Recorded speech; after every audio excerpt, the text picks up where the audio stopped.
Hey everyone, I hope that you're all doing well. This week it marks the 5-month anniversary since the Afghanistan withdrawal, and last night there was a leaked document that showed something very important. It showed just how unprepared for the withdrawal the Biden administration actually was. If you haven't seen it, I would encourage you. We'll make sure to put up a link to it so that you all can actually read the document for yourself. But President Biden was determined to leave Afghanistan, and last April he announced his plans to withdraw all U.S. forces from Afghanistan by that totally political date of September 11, trying to use that date so that he could have a September 11 party for the withdrawal from Afghanistan. Yet the memo from the National Security Council was created on August 14th, just hours, literally hours before the Taliban seized control of Afghanistan's capital on August 15th.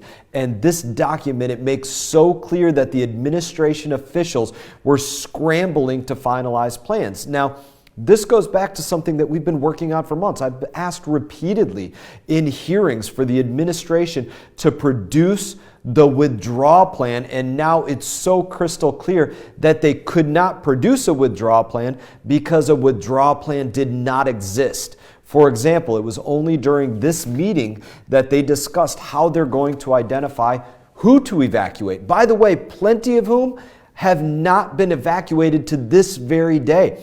And where to evacuate them to. They hadn't planned yet which allies or which lily pads they might evacuate people to. They were also completely underprepared to administer any sort of medical screenings to anybody in the midst of a global pandemic. These are basic steps that could and should have been identified months in advance. Now, at the same time that officials were having this conversation, the Taliban was already descending upon Kabul. Now, perhaps worst of all, a CIA officer admitted that the White House was, quote, most concerned about the optics of a chaotic evacuation. And this is what I've been saying from the very beginning. Joe Biden abandoned Afghanistan in order to throw himself a party on September 11th.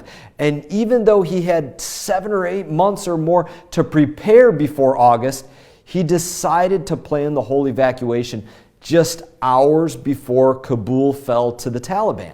This catastrophe, it resulted in the deaths of American warfighters, American soldiers, and Afghan allies. And President Biden is solely responsible for it because he was so focused on meeting political objectives, pure politics, that he completely ignored the planning necessary to achieve a real national security objective for the United States of America. For me as a soldier, I would say this is the first time I've ever felt in my life as a soldier that my sacrifice was purely for politics and not for the betterment of the United States of America. And that's a really damn hard thing to say.